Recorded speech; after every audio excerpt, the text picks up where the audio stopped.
Have you ever wondered why happiness feels so fleeting, like a shadow you can't quite hold? What if joy isn't found in what you achieve, but in what you release? In a world obsessed with chasing more, Buddhism invites us to pause, to look inward, and to discover a kind of happiness that doesn't depend on anything outside of ourselves. Not pleasure, not perfection, but a quiet, unshakable peace, born from understanding, presence, and compassion. Welcome to Trandy Wisdom, where every story is a compelling truth.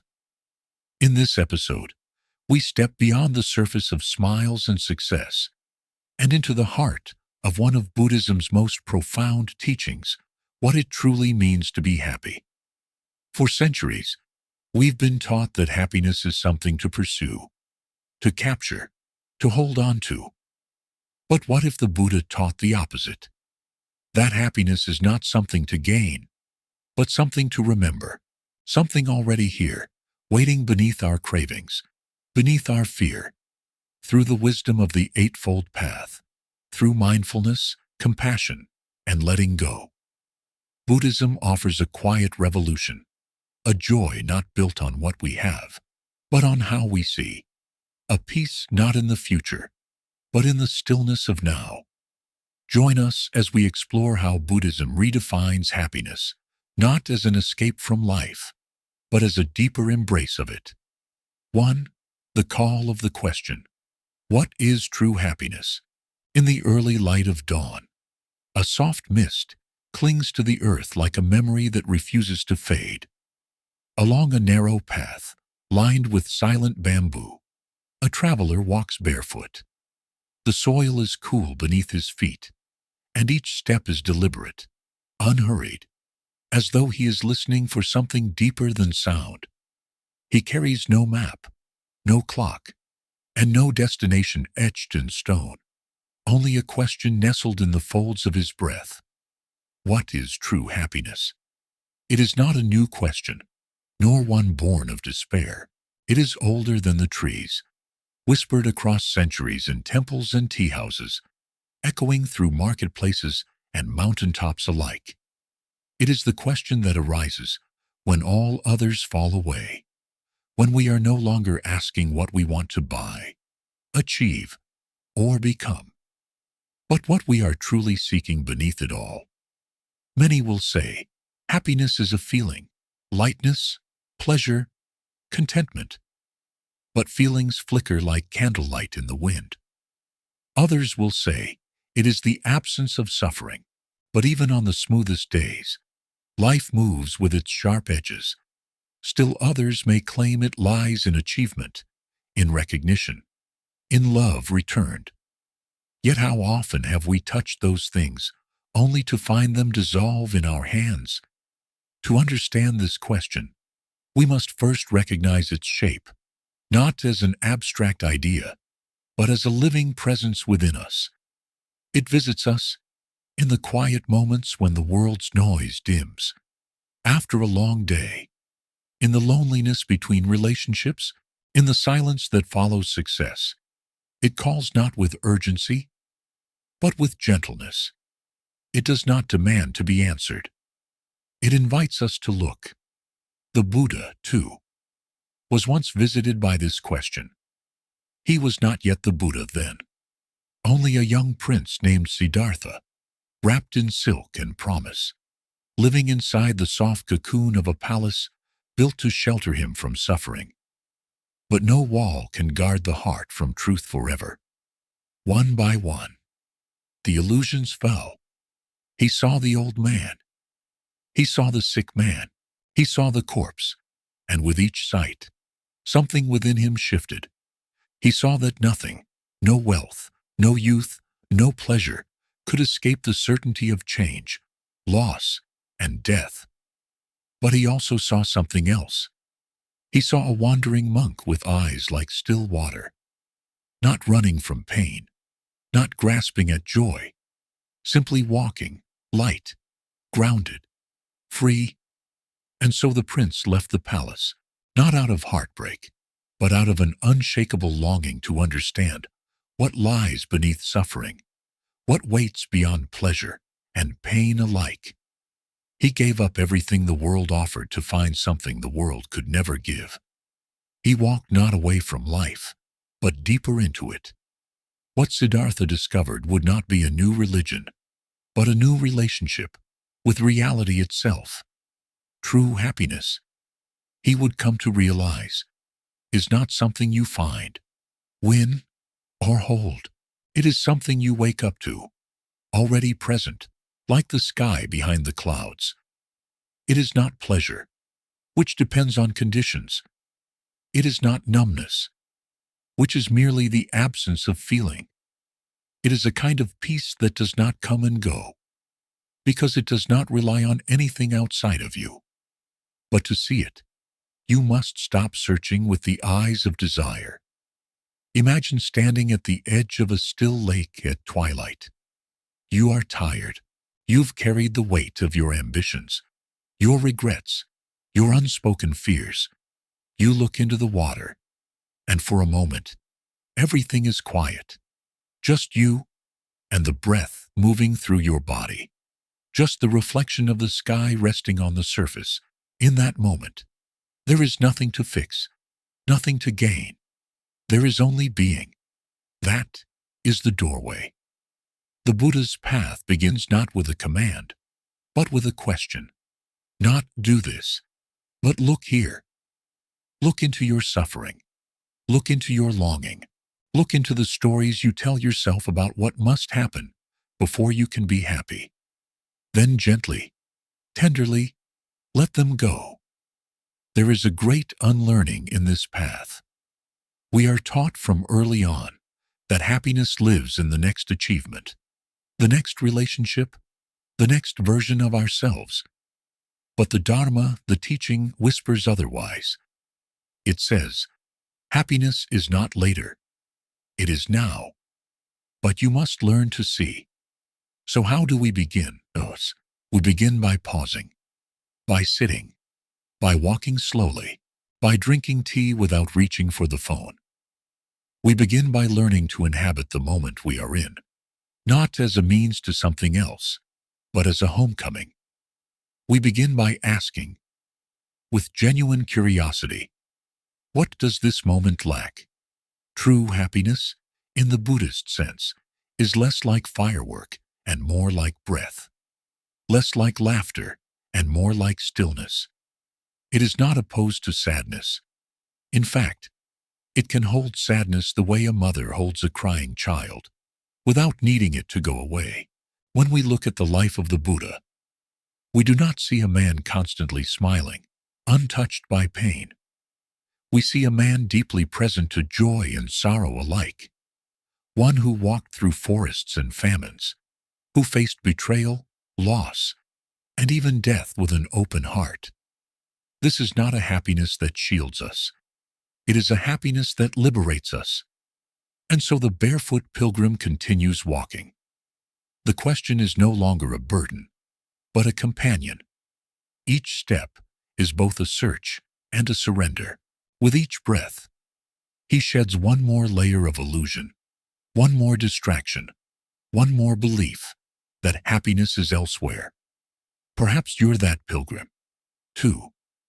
Perhaps happiness has been walking beside you all along, not in your future, not in your achievements, but in the quiet aliveness of this very moment, in the space between thoughts, in the rhythm of your breath, in the way the light moves across the wall, in the understanding that you, just as you are, contain the capacity to be deeply at peace, not because everything is perfect, but because, for once, you are no longer trying to make it so. Welcome to the beginning of the path. Welcome to the call that is not a sound, but a stillness. Welcome to the question that may, in time, become your answer. 2. Understanding suffering, where the path truly begins. The forest was quiet, except for the rustling of dry leaves. Morning had not yet broken fully, and a soft blue mist curled around the edges of trees like breath rising from the earth. A monk sat beneath a sal tree, eyes resting on nothing in particular, yet seeing everything. His back was straight but not rigid, his hands folded like petals in his lap. A bead of dew slipped from a leaf and landed silently on the ground. Nothing moved, and yet something inside him was stirring, not longing, not fear, but a clear and steady awareness of something we often flee, suffering. The Buddha's journey toward awakening did not begin with bliss. It began with a truth most try to avoid. It began with dukkha. In the language of the early teachings, dukkha is often translated as suffering, but this word is not quite adequate. Dukkha is not only pain, it is unease. It is the grinding dissatisfaction that lingers even in moments of pleasure. It is the breathless chase for something more. It is the ache of change, the sting of loss, the whisper that what we have will not stay, and what we love will one day fade. Dukkha is the sorrow in the background of our happiest days. When Siddhartha left the palace, he was not escaping discomfort. He was walking directly into it. He had everything the world could offer: power, beauty, music, wealth. But the echoes of impermanence crept into every joy. He saw aging, sickness, death, and the burden of repetition, birth and rebirth without end. And in that confrontation, he made a radical decision. He chose to look. To understand suffering is not to wallow in it. It is to trace its shape with compassion, to walk alongside it without flinching, and to ask with the gentleness of a quiet friend, "Why are you here?" In the Buddha's first teaching after his enlightenment, he did not offer salvation. He offered insight. He revealed the Four Noble Truths, 4 stepping stones laid down not to define reality, but to guide us through it. And the very first was this: there is suffering. This truth is not a punishment. It is a lamp. Imagine standing at the edge of a river, swollen with rain. You could turn away, pretend it is not there, or you could build a raft. The first noble truth is that river. The second is understanding where the rain came from. According to the second truth, suffering arises from craving, from the thirst that drives us to grasp, to cling, to demand life to be other than it is. Craving is not merely desire. It is attachment fueled by ignorance. We crave pleasure, permanence, identity. We want what we cannot hold and hold onto what must slip away. A leaf falls from a tree, and we mourn summer's end. A loved one speaks a harsh word, and we replay it for days, constructing entire stories around a moment already past. The mind invents scenarios, justifications, futures. It spins endless loops, never resting in what is. The Buddha taught that suffering does not come from what happens. It comes from our relationship to what happens. He told the story of the second arrow. When we are struck by misfortune, the first arrow, we feel pain. But then, we often shoot ourselves again with a second arrow of resistance, blame, or self-pity. This second arrow, he said, is optional. To live without the second arrow is not to become indifferent. It is to become tender in the face of pain, but not enslaved by it. There is a small temple in the hills of northern Thailand, hidden among mango trees. Inside, there is a single candle burning in front of a statue of the Buddha. The candle is ordinary, but its flame is constant. The monks who live there say it represents the clarity of knowing suffering without being consumed by it. When we recognize suffering, our own and that of others, not as an enemy but as a teacher, a kind of shift begins. We stop struggling to control life and begin to touch it gently. as it is. We begin to ask not how to escape pain, but how to meet it with wisdom. The Buddha never promised a life free of difficulty.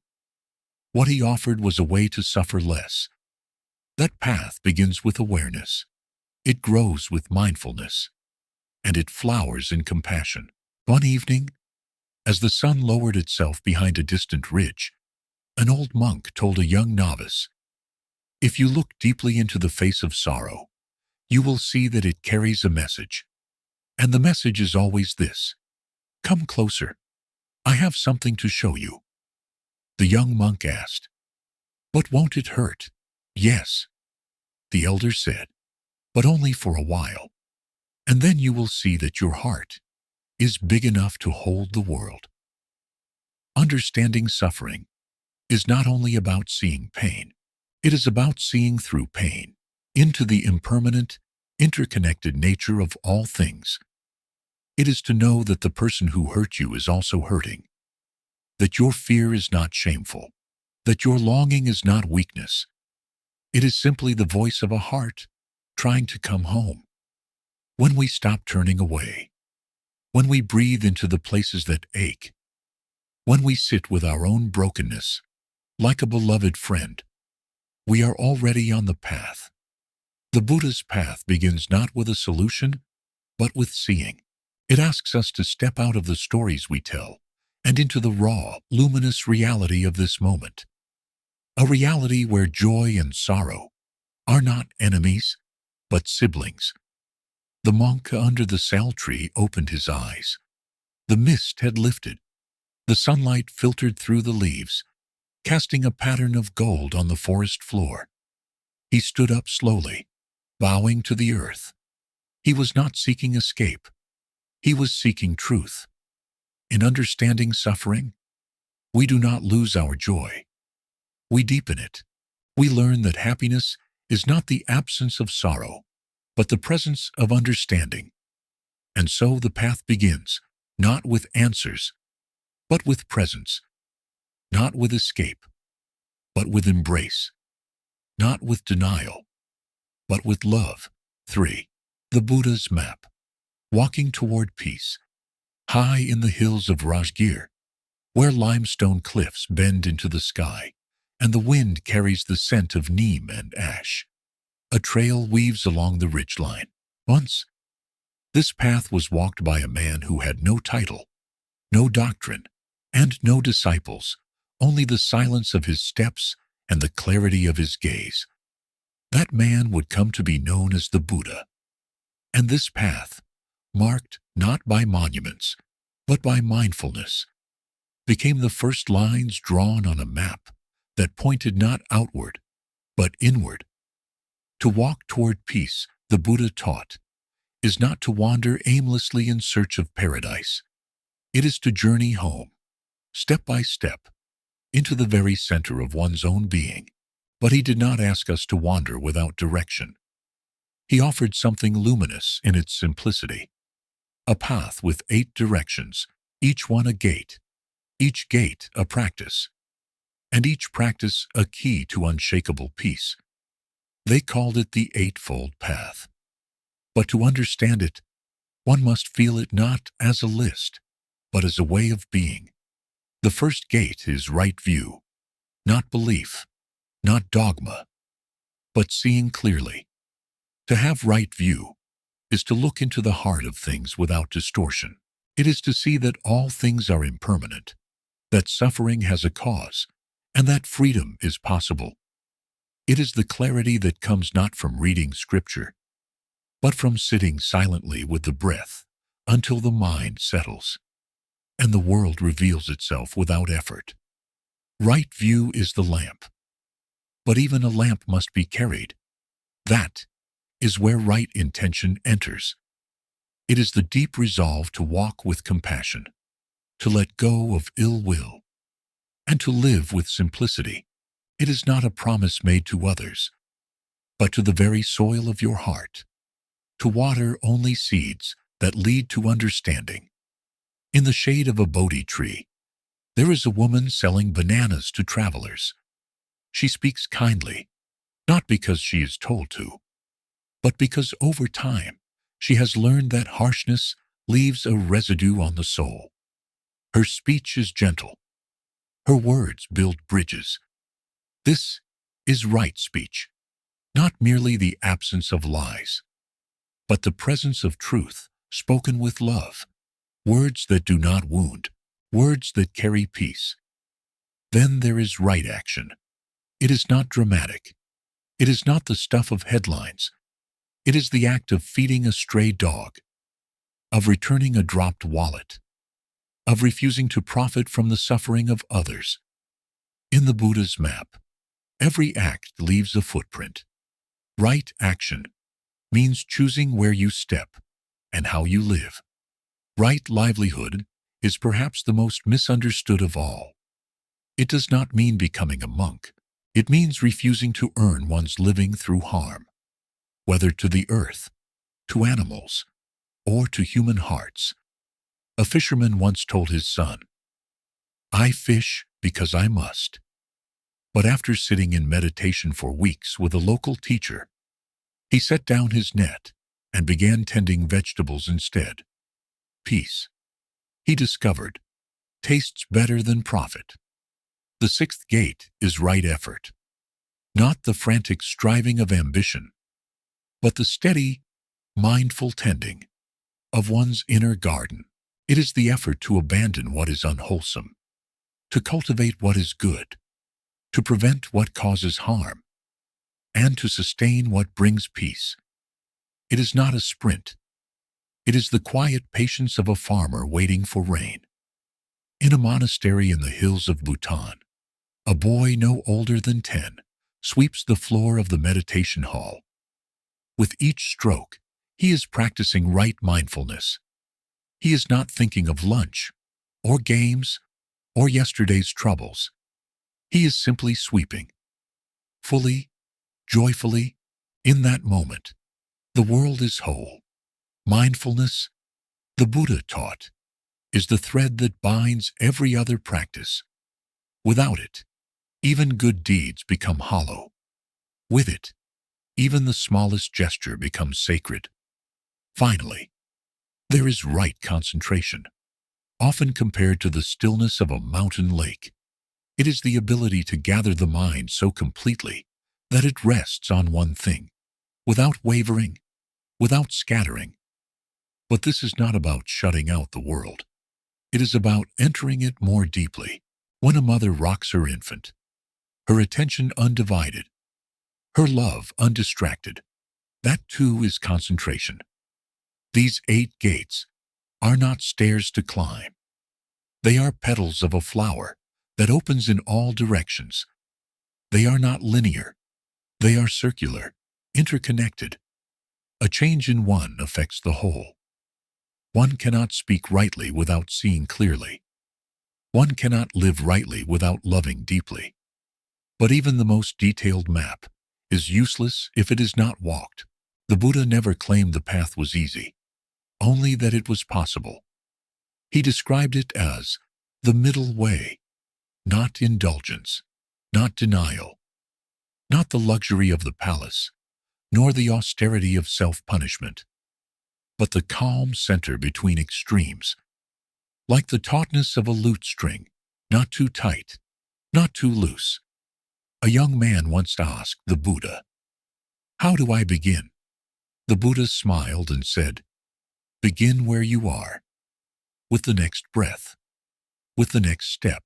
Yaitzip peace," he explained, "is not at the end of the path. It is the path." And so the journey continues, not through distant lands, but through the landscapes of our own minds. With each step, we leave behind the need to become someone and return to simply being. With each breath, we shift from controlling to caring, from defending to understanding. In the heat of midday, the path across Rajgir blurs under the sun. A herder leads his goats along the ancient trail. He is unaware of the pilgrims who once walked here.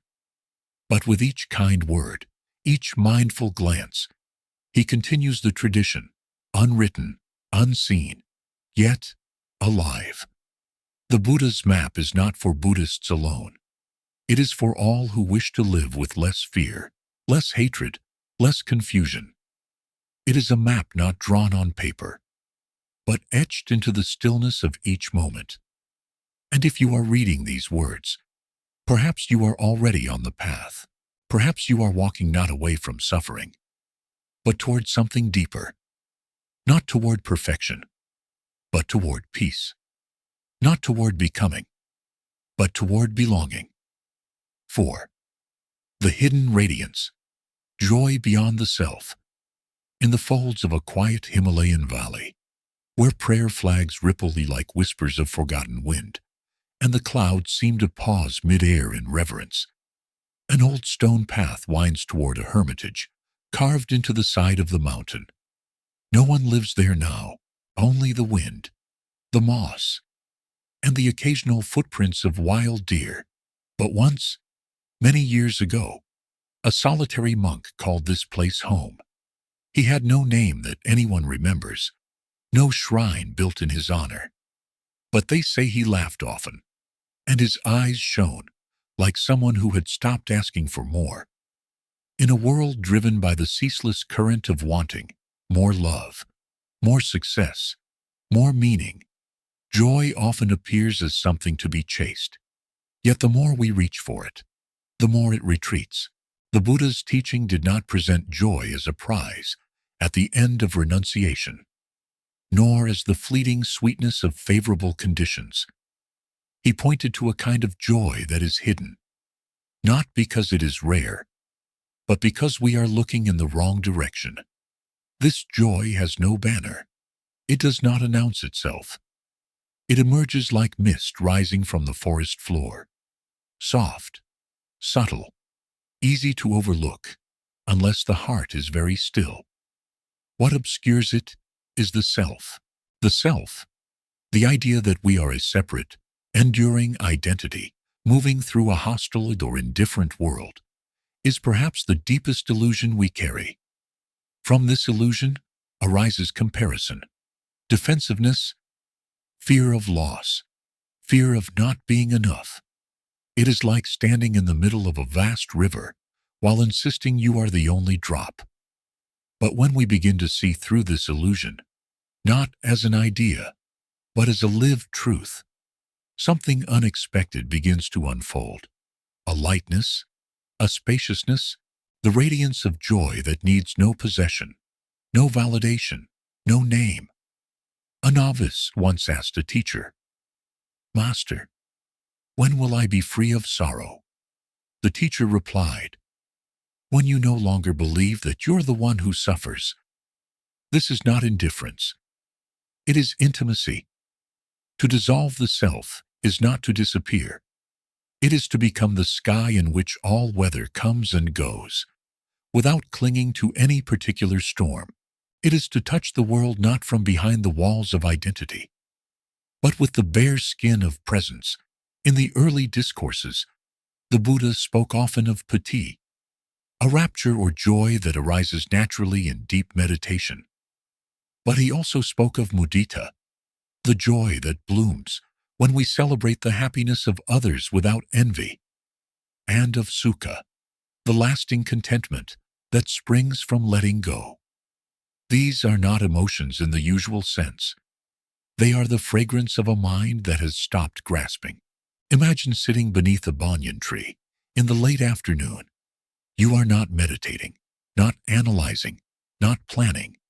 You are simply there. A child walks by holding her mother's hand. The air is warm.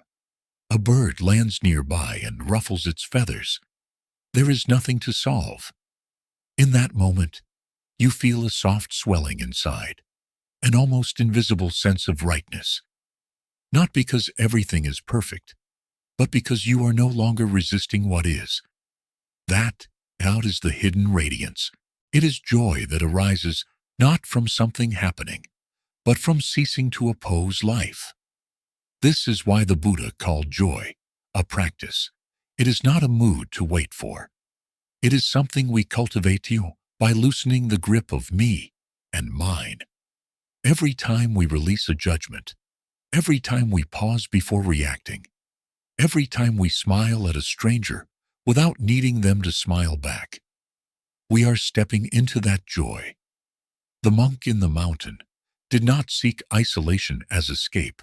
He said that solitude was not the absence of people, but the absence of noise. His joy came from sweeping the stone floor, from boiling water for tea, from watching how the seasons spoke to the trees. When asked if he was lonely, he would reply, "I do not know. Who would be lonely?" In Zen, there is a saying, when the self disappears, 10,000 joys arrive. These joys do not clamor for attention. They arise in stillness, in washing a bowl, in listening deeply, in walking without rushing. They are not found in becoming someone greater, but in becoming no one in particular. A young woman once visited a temple after losing her job and her partner in the same week. She sat before the statue of the Buddha with tear-filled eyes and asked the abbot, "How do I reclaim my happiness?" The abbot offered her tea. As she reached for the cup with trembling hands, the warmth soothed her fingers. She paused, then cried harder, not from grief, but from the sudden realization that in this very moment, she had everything she needed to begin again. True joy, the kind the Buddha revealed, does not require circumstances to change. It only asks that we release the tight knot of self-centered struggle. It is what remains when we stop feeding the illusion that we must be something more. It is a joy that dances in the empty spaces, that waits patiently beneath every breath, that greets us not with fireworks, but with silence. This is the joy beyond the self. It is not ecstasy. It is not escape. It is the flowering of presence when nothing is held on to. It is the light that shines through the cracks of impermanence. It is the smile that comes when you realize you don't need to be anyone else to be at peace. As evening falls across the valley, the stone path to the hermitage disappears into shadow. The monk's footsteps are long gone, but the radiance he carried is not. It lives in the hush between bird calls, in the shimmer of starlight on a leaf, in the hearts of those who dare to ask, not how to possess happiness, but how to become so free that happiness no longer depends on anything at all. And so, the journey comes full circle, not by arriving somewhere new, but by dissolving the one who was searching. True happiness, as the Buddha gently revealed, isn't something we chase down a road paved with desires. It's what rises when the chasing ends. It is the soft radiance of a heart no longer at war with itself. The quiet joy of being fully present for this one breath, this one moment, in a world that constantly tells us to become more. Buddhism invites us to simply be awake, compassionate, and free. And perhaps, in that deep stillness, we find what we were always searching for, a happiness that doesn't depend on anything at all. Thank you for being here. This is Trandy Wisdom, where every story is a compelling truth.